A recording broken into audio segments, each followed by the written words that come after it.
Nah, kemudian muncul P3K. P3K itu jujurnya kan itu kan punya siapa sih Bu? Sebenarnya kan punya untuk pendidikan yang negeri kan, mau menegerikan itu. Tapi kemudian ketahuan yang swasta. Kami ini datang ke sekolahan sebelum Bu Guru datang, kemudian kami pulang setelah Bu Kepala Sekolah pulang.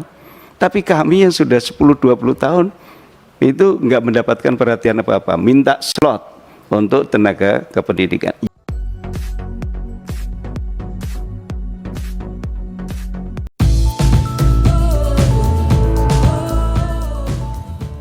Assalamualaikum warahmatullahi wabarakatuh. Apa kabar rekan-rekan semuanya? Kami ucapkan selamat Idul Fitri 1445 Hijriah. Di video kali ini kita akan mengupdate informasi dari PAN RB bahwa semua rekan-rekan honorer nanti diminta tetap wajib mendaftar ya pada seleksi P3K agar Bapak Ibu terdata pada database PKN. Dan siapa yang sudah mendaftar maka minimal dia akan diangkat menjadi part-time. Kemudian informasi bagi rekan-rekan swasta yang masih dalam tanda tanya untuk pelaksanaan P3K 2024. Bagaimana info lengkapnya, ikuti video ini sampai selesai. Kemudian yang kedua, barangkali nambahkan tadi izin Pak Menteri yang disampaikan Pak Harmen, guru itu memang diberikan kesempatan 2002-2023. 2024 ini kita selesaikan, mereka tetap ikut tes tapi dijamin lulus 100%. Tapi mereka harus terdaftar. Nah, bagaimana ketika formasinya terbatas? Ketika formasinya ada 100, yang melamar 150, yang 50 ini pun walaupun tidak ada formasinya tetap dinyatakan lulus dan dia akan menjadi P3K paruh waktu. Kenapa harus kita ubah statusnya? Karena setelah Desember sesuai pasal 66 itu tidak boleh lagi ada status yang lain. Sehingga dia harus jadi P3K walaupun P3K paruh waktu yang sedang kita atur di dalam Permenpan Pak saat ini. Kemudian dari sisi regulasi, penyelesaian tenaga non-ASN ini, walaupun belum selesai di PP ini, kami sudah siapkan Pak perangkatnya semua. Termasuk 2022, 2023, 2023 itu 80%, 2024 setelah ada undang-undang itu 100%. Tapi kami mengharapkan memang seluruh Pemda itu yang punya kewenangan untuk mengusulkan, itu problemnya. Oleh sebab itu ketika dia tidak mengusulkan, tapi kalau THK2 atau tenaga non-ASN-nya mendaftar, dia akan menjadi paruh waktu. Jadi kesempatannya itu menghabiskan proses ini. Nah, yang kami khawatirkan itu justru ketika mereka tidak mendaftar di tahun 2024. Tidak melamar di 2024, maka dia tidak terdaftar sebagai orang yang pernah mengikuti tes. Nah, dengan demikian barangkali besok mungkin Pak Ketua nanti kami sampaikan undangannya Pak untuk bisa hadir untuk menghimbau kepada mereka supaya tetap memasukkan formasi sesuai dengan database yang ada di BKN. Tetap harus ada undang-undang, karena ada undang-undang yang lain. ASN itu harus ada dites. Oke, dites. Kita pun masih nawar lagi. Oke, dites tapi performa aja. Kemudian juga sampai ada bimbel juga. Seingat saya Ketua ya, dulu ada bimbelnya. Kita minta juga ada apa sih istilah kisi-kisi. Kisi-kisinya pun kita kasihkan karena para guru itu yang dites itu juga harus yang dites itu adalah mapelnya. Bukan yang lain-lain. Karena ini mapelnya, meskipun ibu-ibu sekalian sudah lupa karena sudah 10 tahun, 15 tahun berbanding dengan adik-adik kita yang postgraduate itu mungkin akan bisa tapi karena ibu sekalian sudah melakukan itu bertahun-tahun, dites dengan mereka pun habis pasti ibu-ibu juga yang menang. Karena yang sudah dilakukan oleh ibu-ibu sekalian, itu pun kita sudah lakukan.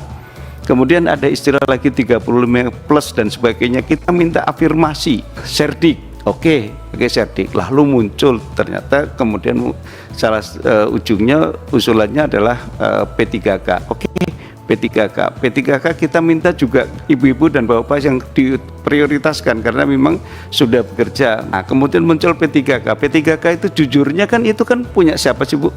Sebenarnya kan punya untuk pendidikan yang negeri kan, mau menegerikan itu, tapi kemudian ketahuan yang swasta kemudian teriak ke sini juga minta diberi kesempatan. Oke, diberi kesempatan, oke, pemerintah ngasih kesempatan.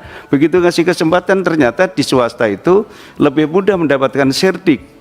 Karena itu begitu ada serdik afirmasi 100%, yang lebih banyak sekali diterima adalah swasta. Iya betul nggak? Betul nggak? Nah, begitu sampai di swasta, begitu swastanya itu baru sadar bahwa itu harus pindah ke negeri. Begitu pindah ke negeri, yayasannya yang teriak, karena dia akan kehilangan sejumlah guru linier, guru yang pinter-pinternya, bahkan kepala sekolah. Lalu datang lagi asosiasi penyelenggara pendidikan ya, ketua. Datang ke sini asosiasi, mereka teriak semua. Yang NU mengatakan kami akan kehilangan 7.000 guru karena pindah. Yang Muhammadiyah bilang dia akan kehilangan 4.000 guru karena dia pindah. Terus apa maunya? Maunya adalah dikembalikan kepada statusnya dinaikkan menjadi P3K, tapi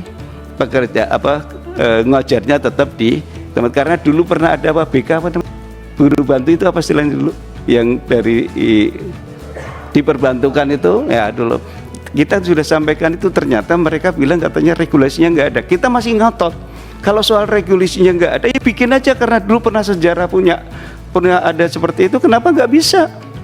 Tetap aja bikin dan tapi karena itu ada di ranah di bawah undang-undang, yaitu kewajibannya dari eksekutif yang menyelenggarakan itu. Itu yang kita harapkan. Nah, sampai hari ini terakhir kemarin kalau nggak salah sudah lumayan ya, sampai 600.000 ya ketua. Dari janjinya yang 1 juta, sudah berapa sekarang? Sudah 700, tinggal tuh. Udah tinggal 700. Kenapa sih kok ini the last minute seperti ini? Tinggal beberapa bulan lagi, Bu, iya selesai gitu. Selesai, nah, tapi ini harus ditarik betul oleh masuk kepada pimpinan, karena antar komisi, kemudian antar kementerian, itu memang harus pimpinan yang menyelesaikan itu. Apapun kita ingin sampaikan nanti yang di aspirasi panjenengan semuanya ini pasti akan ditangkap, kemudian nanti akan kita sampaikan kepada pemerintah. Moga-moga ini selesai. Ini belum selesai, muncul lagi.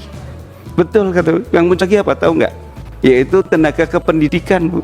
Tendis. Tadi saya mengatakan kok guru diperhatikan terus, udah sampai 600.000, udah lubangnya. Kami yang tendis kok enggak? Kami ini datang ke sekolahan sebelum Bu Guru datang, kemudian kami pulang setelah Bu Kepala Sekolah pulang. Tapi kami yang sudah 10-20 tahun itu enggak mendapatkan perhatian apa-apa. Minta slot untuk tenaga kependidikan. Ya, kita mengatakan ma la yatimul wajib illa bi fahuwa wajib. Kalau guru itu wajib, penting sekali, tapi guru nggak bisa kerja tanpa ada tendis, maka tendis juga wajib diberikan kesempatan untuk bisa dinaikkan menjadi P3K. Ini sampai tingkat ini pun masih kita itu ikut memberikan perhatian ibu-ibu dan segala. Dan moga-moga ini membawa berkah, dan yakinlah pimpinan yang di depan ini yang sebelah sana itu mantan kepala sekolah Pak Fikri ini. Suka dukanya PNS guru. DPK di sekolah swasta. Saya nggak ngerti kalau sukanya yang mana, dukanya saya tahu persis. Saya kira itu baik. Terima kasih. Kita tetap berusaha seperti yang Cing Rozi tadi, tetap punya semangat. Insya Allah siapa tahu kalau ada kun fayakun ya kun fayakun. Moga-moga di ujung dari periode ini bisa selesai. Terima kasih. Wallahul muwaffiq. Wassalamualaikum warahmatullahi wabarakatuh.